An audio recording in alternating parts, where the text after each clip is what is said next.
Hey everyone, and welcome to the channel. So today we get to check out this 2023 BMW 230i. Huge shout out to Hendrick BMW Northlake for providing this sports car for me today. Check out their website, that link is down below. The 230i that you see behind me is finished off in Portimao blue metallic with an MSRP just over $46,000. Now this is powered by a 2-liter inline 4-cylinder twin power turbo engine paired to the 8-speed automatic transmission. This pumps out 250 horsepower, 294 pound-feet of torque. That power sent to the rear wheels. This weighs in right around 3,500 pounds. It'll do 0 to 60 in 5.5 seconds with a top speed of 130 miles an hour. It has a fuel capacity of 13.7 gallons, so you'll expect to see around 26 miles per gallon in the city, 35 out on the highway. This also has a wheelbase of 107.9 inches. Its overall length is 179. It has a width of 72.4 and a height of 54.8 inches. As we move on to the exterior styling now for this all-new 230i, let's start off with the two-tone design for the kidney grille. It's finished off in gloss black and chrome. As you can tell, all of these will actually open to provide a lot more cooling to that engine. This has a set of LED headlights, DRLs, and turn signals. Kind of a bubble design to the housing itself. Hopefully you can see it curves out towards those fenders slightly, but I love all the bodywork just underneath those. Integrates them very nicely. Now this has a set of parking sensors and a lot of cutouts in the lower section of the bumper. I like the design too for the bodywork and the trim piece for these inlets on both sides. Kind of has a sunken in design to it. Really sporty lines running down both sides. And then as you can tell, there's a U-shape for the line in the hood, just to give it more of an aggressive design for this entry-level sports car. Now this has the M Sport package, so it provides it with these wheels. They're 19 inches, finished off in black. As you can tell, matches nicely with the black for the lower section of the side skirt. This has the body-colored side mirrors with the integrated turn signal. It even has a sunroof too. All of the window trim is blacked out. This is a very beautiful color for this car. It accents all of these lines very nicely. There's a crisp line running from the headlight just above the door handle all the way to the taillights. Now for the rear, this has a small trunk mounted spoiler. This has a backup camera, a dark housing for those LED taillights. I think they have a great look to them, especially with all of that bodywork. There's gloss black in the lower section of the bumper too, and then the dual exhaust on both sides. And hopefully you can tell from this angle, the rear fenders are kind of wide. They stick out just a little bit. Gives it a wide appearance from the rear, especially with that fender arch just in front of those taillights. Now let's work our way to the cargo area. I can hold the button on the key fob or use the release that's located on the left side of the camera. From there, I can lift this up where this has a good amount of space. For a two-door vehicle, there's a cargo net on the driver's side, a little bit of an indentation on that passenger side. And as you can tell with my camera bag, there's a good amount of space. Now there's no storage up underneath the floor, but you can fold those back seats down. With them folded down just by pulling on these tabs on each side, you can see there's a lot more interior space. Very helpful, especially if this is your only vehicle. Now there's no power trunk, but it is very easy to close. And now we can work our way to the interior where this has a new design for the door handle, almost gives it more of a flush look. And of course you can lock and unlock this car using the door handle. And on the door panel, this has a pretty cool design. You can see all the blue stitching, the graphic that's located just behind it. This has memory seating adjustments, brushed aluminum on that release handle. The mirrors are power folding, so you have those adjustments. You can release the trunk, and there's a good amount of storage space in the lower section of that door. Now, this is a 4-seater, so let's make our way to the back seats. I already have the front seat adjusted. All you need to do is pull on this tab on the back. It will move forward slightly as well. And at 5'10", working my way into the back seats, there's actually a surprising amount of room. So with the back seat or the front seat moving backwards there, as you can tell, I have a good amount of room. There's 2 air vents right in the middle, along with the climate adjustments, so temperature and where you'd like the air to go. A little bit of storage right in the middle where you could place some items. And at 5'10", I am just up against the headliner here. I could be comfortable riding around town. If you had to use these back seats, they're functional for adults. So that is awesome to see, especially for this type of vehicle. Now, right in the middle, if I pull on this armrest here, you can see there are 2 cup holders if you need to use those. And then you can actually fold down the middle seat. It's a little tight in here, so this is a little bit awkward. But if you need to fold that down to put in longer items, you have the adjustments to do that. As far as visibility goes, pretty easy to see all around. I love how large that glass is for your backseat passengers. And then to get out, all I need to do is pull on that tab. The seat will make its way forwards where I can easily get out. So it is practical as a 4-seater. Pretty awesome to see that. Now everything is finished off in black leather with the blue stitching, which is awesome to see. These are automatic seats. However, there's a manual adjustment for the forward section of the seat if you need to make yourself a little bit more comfortable. Now it's a low door sill, it's a low sports car. It is easy to get into. The steering wheel is completely covered in solid black leather. It's a heated steering wheel. There's the M badge too. Let's fire up this 230i. With my foot on the brake, that button is down in the middle. We can bring this to life.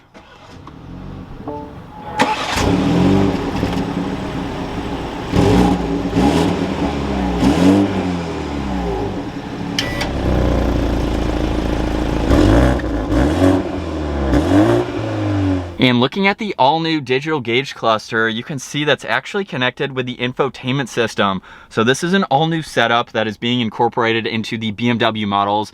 So currently for the gauge cluster, you can see miles per hour on one side, tach on the other. There's fixed information running across the bottom. And to go through all this information, you're going to go to the right side, push on this button here, where you can pull up content, layout, and the heads-up display. So if I scroll through the content, you will see all of that appear right in the middle.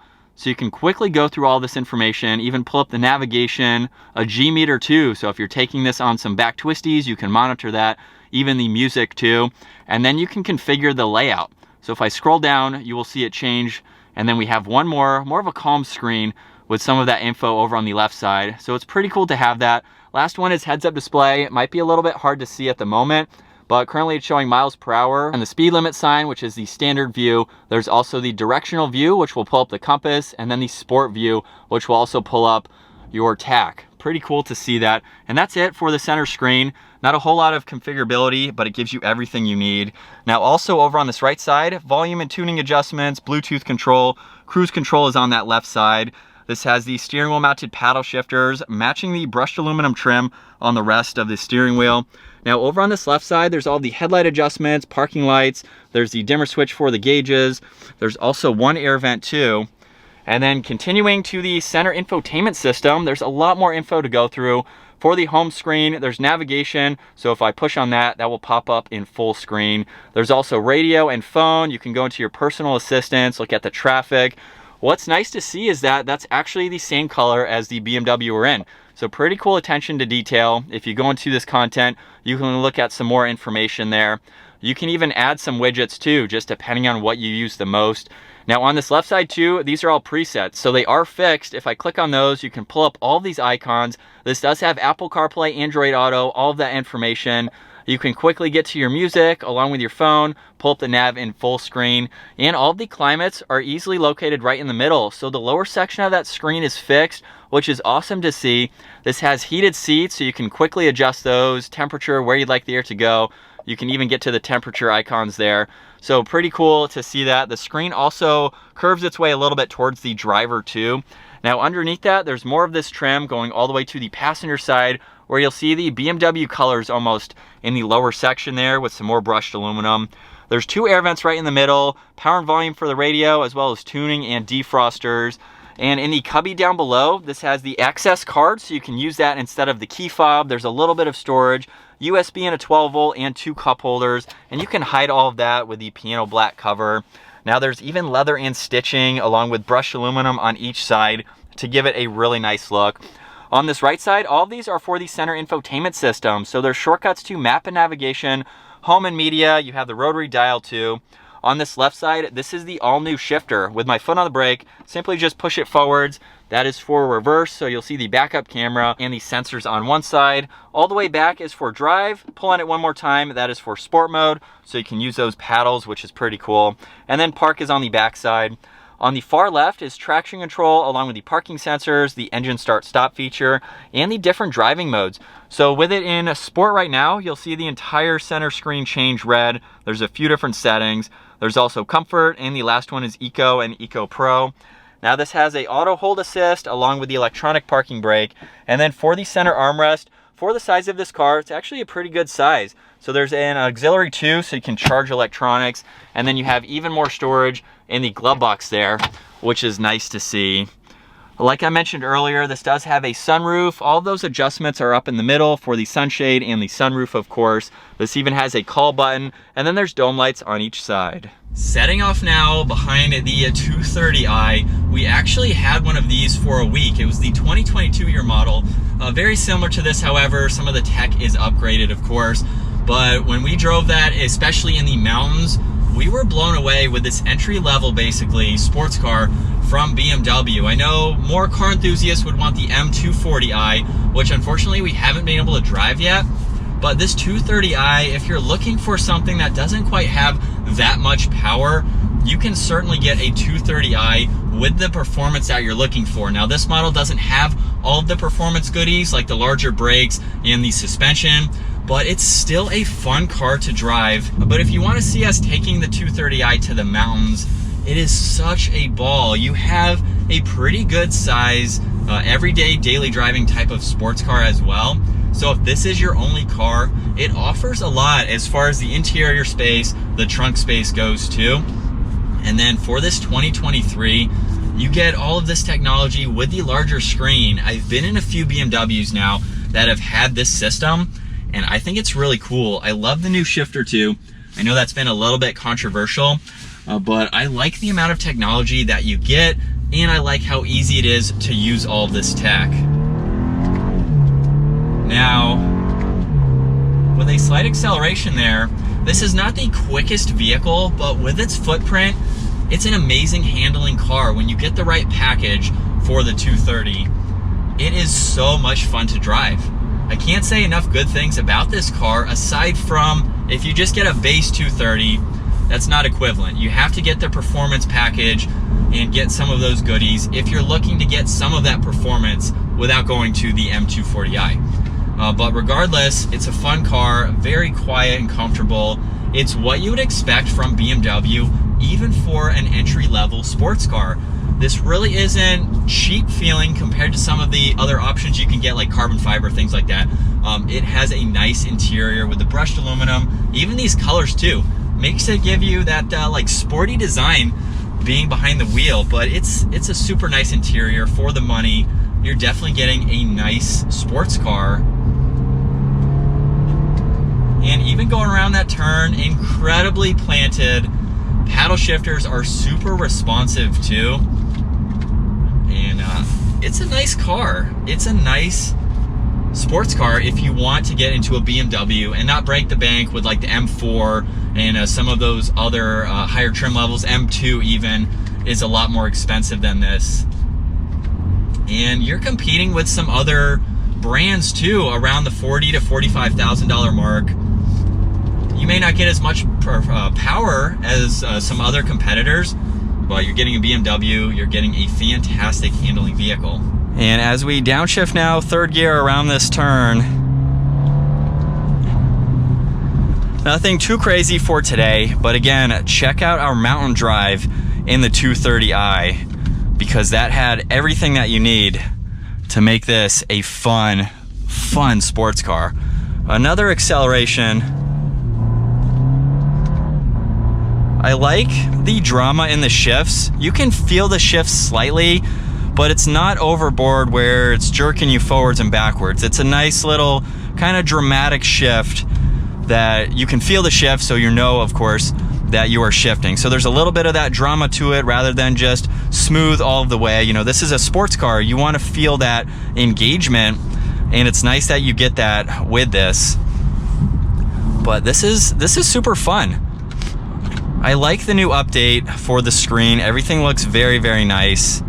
It's not really that loud either. I have it in Sport Pro or Sport Plus at the moment. There we go, Sport Plus. So let's do another acceleration, because I don't think I actually was.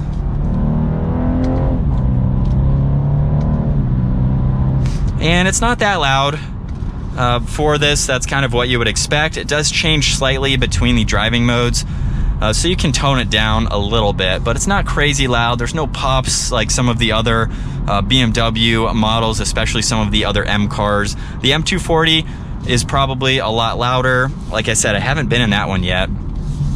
And for the standard brakes, you know, it does well, but of course, if you want that performance, you can go with the larger brakes. Visibility is also very, very easy to see. I might have mentioned that earlier, but there's really no blind spots for this car. And I love how comfortable the seating position is. I love where the steering wheel is here with the notches too. I really can't pick it apart, especially since we had one for a week. It was so much fun to drive. Even coming around this turn at a normal speed, so solid and planted.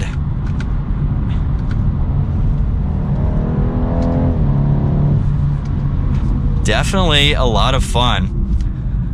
But I think that is going to wrap it up for this walk around review and test drive for the 2023 BMW 230i. If you enjoyed today's video, give it a huge thumbs up and consider smashing that subscribe button so you don't miss out on our daily uploads. I will see you all in the next video.